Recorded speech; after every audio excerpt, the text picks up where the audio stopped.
Umuvugizi w'ingabo z'u Burundi General de Brigade Gaspard Baratuza yatangaje ko inkongi yibasiye ububiko bw'intwaro buherereye mu gace ka Musaga yishe abantu 13 abandi 57 barakomereka. General Gaspard yavuze ko iyi nkongi yibasiye ubu bubiko kwa 31/2026 yangije imodoka n'inzu byinshi. Iyi nkongi yibasiye ububiko bw'intwaro iri mu kigo cya gisirikare kizwi nka Base giherereye mu gace ka Musaga i Bujumbura. General yagize ati abakomeretse ni 57 harimo abasivile 54 n'abasirikare 3. Ibikoresho n'inyubako za gisirikare zangiritse n'ibindi byahiye biratokombera. Ibi ni ibyatangajwe na General Gaspard Baratuza. Uku guturika ni ikibazo cyahungabanyije ubuzima mu mujyi wa Bujumbura, aho igisirikare cy'u Burundi na Minisiteri y'Umutekano w'imbere mu gihugu byatangaje ko iri turika ryaturutse ku kibazo cy'umuriro w'amashanyarazi. Mu butumwa Perezida Evariste Ndayishimiye yashyize kuri X mu ijoro ryo kuri wa 31 yihanganishije abarundi ndetse asaba Imana kubana n'u Burundi. Aho Perezida yagize ati nihanganishije abagize ibyago biturutse ku muriro wadutse mu bubiko bumwe bw'ikigo cya gisirikare muri zone ya Musaga. Duhumurije abarundi bose, inzego z'igihugu ziri gukora ibishoboka byose kugira ngo zitabare kandi zikomeje kurinda ubusugire.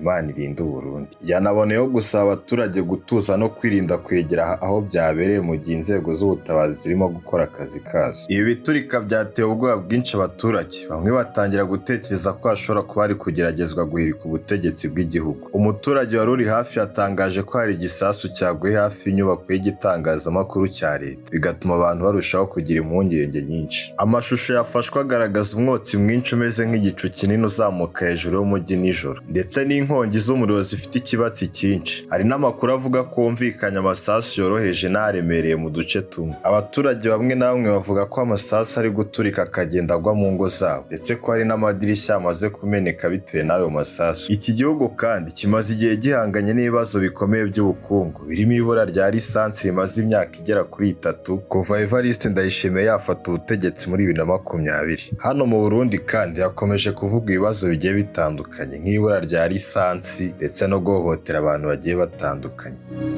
Wibuke gukora subscribe kuri Cedric Cedro Official kugira ngo tujye tubana mu makuru agezweho. Ciao ciao, Imana ibarinde.